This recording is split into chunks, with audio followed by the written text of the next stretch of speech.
অনলাইনে শুধু ডিবেট করে, বাংলাদেশে কে আছে ডিবেটম্যান?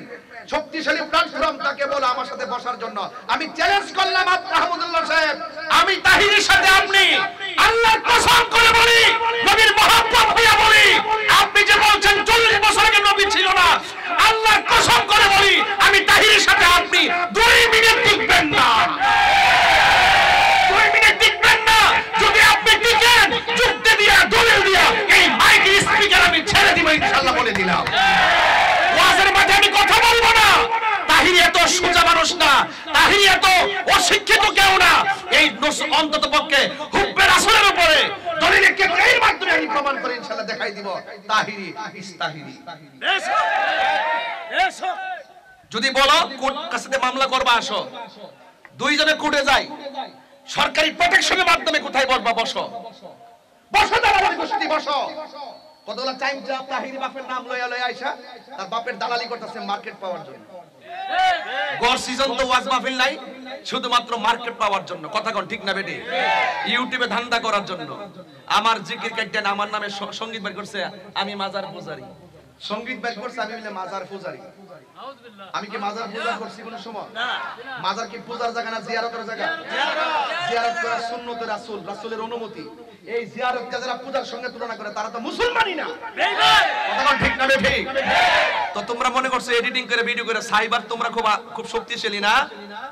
কোন সাইট কিন্তু আমরা জানা কম নাই, খুব শক্তিশালী নাকি? এই সুন্নি তরুণ যোদ্ধারা যখন জেগে যাবে, নবী বিদ্বেষীরা মাঠেও জায়গা পাবে না এবং অনলাইনেও জায়গা পাবে না। কথা কোন ঠিক না বেটি? সবাই এক থাকবেন। অতি শীঘ্রই যখন নবী বিদ্বেষীদের বিরুদ্ধে ডাক দেওয়া হবে, আপনাদের কি মাঠে পাওয়া যাবে? ইনশাআল্লাহ। অনেকে আবার বলে হুজুররা লাগছেন কেন? হুজুররা লাগছেন কেন? আরে বেটা, যেই ব্যক্তি নবীর বিরুদ্ধে কথা বলে, নবীকে অস্বীকার করে, তাকে তো আমরা হুজুর মনে করি, হুজুরের কথা আমাদের জুতার দোলাও মনে করি না। এরা ভাইরাস, এরা এন্ট্রি ভাইরাস। এই ভাইরাসরা এরা মাঝে মাঝে তাহিরি বাফের বিরুদ্ধে ভিডিও বানায় ভাইরাল হতে এসে শেষ পর্যন্ত ভাইরাস হয়ে পতিত হয়। কথা কোন ঠিক না বেটি? এই ভাইরাসদের সাথে আর এই সমস্ত নবী বিদ্বেষীদের সাথে আমাদের কোনো সম্পর্ক নাই। আমি মাননীয় প্রধানমন্ত্রীকে বলবো, আমি জানি আপনি অনেক বিচক্ষণ, আমি জানি আপনি রাষ্ট্রের উন্নতির খবর যেমন রাখেন, ধর্মের জায়গার খবর আপনি রাখেন। কারণ আপনার বাবা জাতির জনক বঙ্গবন্ধু শেখ মুজিবুর রহমান, তিনি কিন্তু ইসলামী ফাউন্ডেশন প্রতিষ্ঠা করেছেন, মাদ্রাসা বোর্ড প্রতিষ্ঠা করেছেন, এবং তিনি ধর্মের জন্য তিনি কিন্তু নিবেদিত প্রাণ ছিলেন। তিনি কিন্তু একমাত্র ব্যক্তি যিনি বলেছিলেন এই দেশকে মুক্ত করে ছাড়বো ইনশাআল্লাহ। তিনি অবিচল আস্থা তার ভিতরে ছিল। আপনি জানেন আমি কি ব্যাপারে কথা বলতেছি।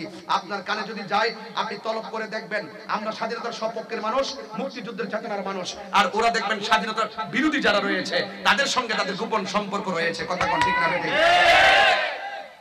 ঠিক আছে, তাদের কাজ কিন্তু ধর্ম না। তারা ধর্মকে ব্যবহার করে নিজের স্বার্থ হাসিল করে এবং বিভিন্ন উস্কানি দিয়ে ধর্মের সম্প্রীতিকে বিনষ্ট করে এবং রাষ্ট্রের সৌন্দর্যকে বিনষ্ট করতেছে। কথা বলেন ঠিক না বেঠিক?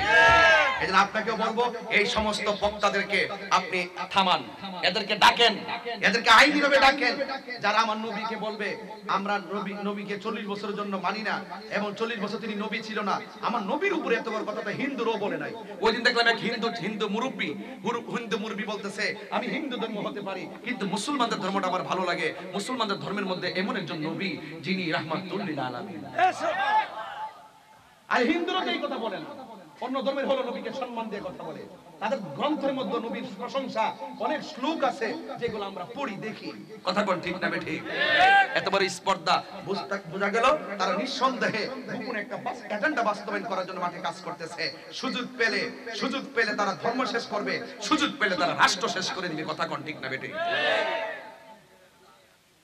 ভাইরা আমার, এবার আসুন আমরা নবীকে জানের চাইতে কম ভালোবাসি না বেশি ভালোবাসি? আরো যেরকম কম ভালোবাসি না বেশি ভালোবাসি? আমরা নবীর জন্য জীবন দিতে রাজি আছি না নাই?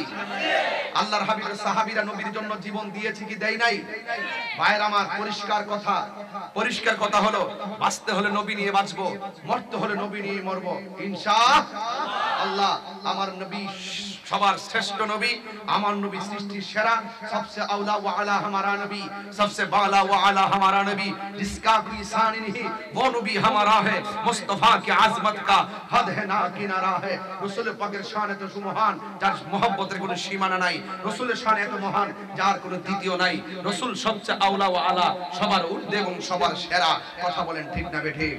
তাহলে কারা কারা নবীর পক্ষে আছেন একটু দুই হাত তুলে স্লোগান তুলবেন ইনশাআল্লাহ।